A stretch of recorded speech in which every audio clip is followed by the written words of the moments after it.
I'm going to show you how to enter graduation dates for JMG students in JAG's Electronic National Database System, or ENDMS.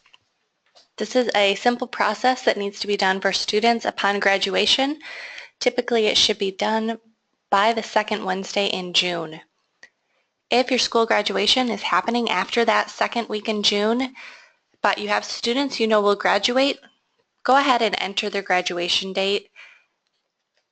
If for some reason a student then doesn't graduate, I'll also show you how to remove that. When you're on your home screen of ENDMS, select your current roster, and you'll see your list of students. Across the red bar at the top, select Enter. Second from the bottom, select Graduation. And this is where you'll enter your graduation date. You're able to do a batch entry, which is very useful if you have students graduating on the same day. You'll select the date they graduated, select the students' names who have graduated. If it was a GED that was obtained, select that box as well and click Save. You will then see your students. They'll switch to green, and then they will also have the date listed below them. If you have entered the wrong date for one of your students, you need to go to the left-hand bar where you see your students' names under your roster.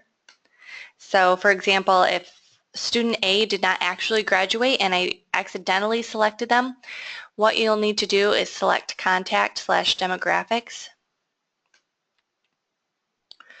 Scroll down to the section on Demographics where your graduation date is listed.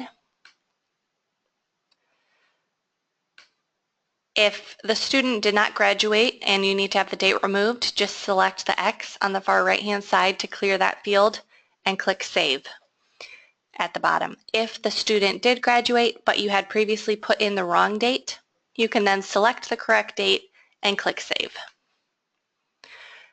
You're also able to use this method for entering the graduation date in the first place, but you're only able to do one student at a time.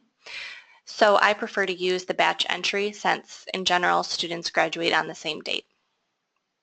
So now if we go back to graduation, we can see that our first student graduated on the 15th as I originally entered, and then the second student is modified to be on a different date. It's a very simple process, but this is an essential part of ensuring that our graduation date or our graduation rate is accurate. So be sure that you enter this for in-school programs by the second Wednesday in June.